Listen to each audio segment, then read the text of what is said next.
నమస్తే, welcome to టీ10. రైతు సంఘం నాయకుడు జగ్జిత్ దల్లేవాల్ నిరాహార దీక్ష చేపట్టి 50 రోజులు పూర్తయింది. ఆయన ఆరోగ్య పరిస్థితి క్షీణిస్తుందని వైద్యులు అంటున్నారు. 70 ఏండ్ల వయసున్న ఆయన ఓ క్యాన్సర్ బాధితుడు.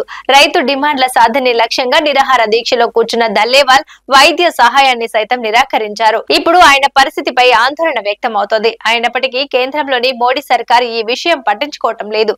కనీస స్పందన కరువైందని రైతులు, రైతు సంఘాల నాయకులు ఆగ్రహం వ్యక్తం చేస్తున్నారు. రైతు సమస్యల పరిష్కారానికి కేంద్రం దిగి వచ్చే వరకు పోరాటం చేస్తానంటూ సంయుక్త కిసాన్ మోర్చా కన్వీనర్ గా ఉన్న దల్లేవాల్ ఆమరణ దీక్ష చేస్తున్నారు. ప్రాణం పోయినా పర్వాలేదు, దీక్షను ఆపనంటూ భీష్మించుకొని పోరుబాట పట్టారు. దల్లేవాల్ది పంజాబ్ లోని ఫరీద్ కోట్. పంటలకు కనీస మద్దతు ధరకు చట్టబద్ధతను డిమాండ్ చేస్తూ గతేడాది నవంబర్ 26 నుంచి ఆయన నిరాహార దీక్ష చేస్తున్నారు. వాస్తవానికి ఎంఎస్పీ విషయంలో 2020 నుంచి 2021లో రైతుల నిరసనలకు దిగొచ్చి మోడీ సర్కారు హామీనిచ్చింది. ఆ హామీ అమలు చట్టబద్ధత కోసమే దల్లేవాల్ తన పోరాటాన్ని సాగిస్తున్నారు. ఈ హామీ విషయంలో కేంద్రం వెనక్కి తగ్గుతున్నదని రైతు సంఘాల ఆందోళనను వ్యక్తం చేస్తున్నాయి. 2020-21లో రైతు నిరసనలకు భయపడి మోడీ సర్కారు వారితో చర్చల కోసం మెట్టు దిగింది.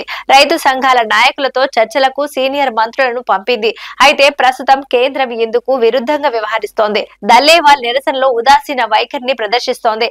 అయితే రాజకీయ పరిశీలకులు కొందరు మాత్రం ఈ విషయంలో పలు అంశాలు ఓటెక్కిస్తున్నారు. గతేడాది హర్యానా అసెంబ్లీ ఎన్నికల్లో బీజేపీ అసలు విజయమే సాధించదని అంతా అనుకున్నారు. పలు సంస్థలు నిర్వహించిన ఎన్నికల సర్వేలు సైతం ఇవే విషయాన్ని స్పష్టం చేశాయి. ముఖ్యంగా రైతుల నిరసనలు, జాట్ రిజర్వేషన్ ఆందోళన, యువత నిరుద్యోగం, రెజ్యులర్ల నిరసనలు వంటివి రాష్ట్రంలో అధికారంలో ఉన్న బీజేపీని రాజకీయంగా దెబ్బతీసి ఎన్నికల్లో ఓటమికి దారి తీస్తాయని అంతా భావించారు.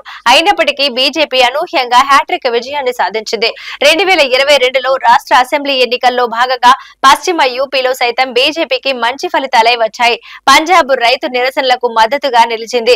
ఇక్కడ 2024 లోక్సభ ఎన్నికల్లో బీజేపీకి ఉన్న 2 సిట్టింగ్ స్థానాలను ఆ పార్టీ కోల్పోవలసి వచ్చింది. కానీ పెత్తందారీ కులాల్లోని హిందూ ఓట్లతో ఆ పార్టీకి ఓటింగ్ శాతం గణనీయంగా పెరిగింది. సిక్కు ఓటర్లలో మాత్రం ప్రభావం చూపలేకపోయింది. దానితో పాటు ఇటీవల పంజాబ్ లోని బర్నాలాలో జరిగిన ఉప ఎన్నికల్లో ఆ పార్టీ ఓడిపోయిన 18% ఓట్లను దక్కించుకుంది.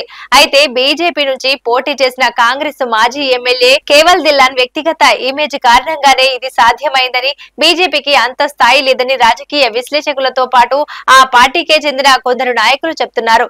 హర్యానా విజయం, పంజాబ్ లో ఓట్ల శాతం పెంచుకోవటం వంటివి బీజేపీకి రాజకీయంగా ధైర్యాన్ని కలిగించాయి. ఈ అంశాలే బీజేపీని హామీల అమలు నుంచి దూరం ఉండేలా చేశాయని రాజకీయ పరిశీలకులు అంటున్నారు. రైతుల నిరసన రాజకీయంగా తనకు నష్టం కలిగించిందనే భావన ఆ పార్టీలో కలిగించిందని చెప్తున్నారు.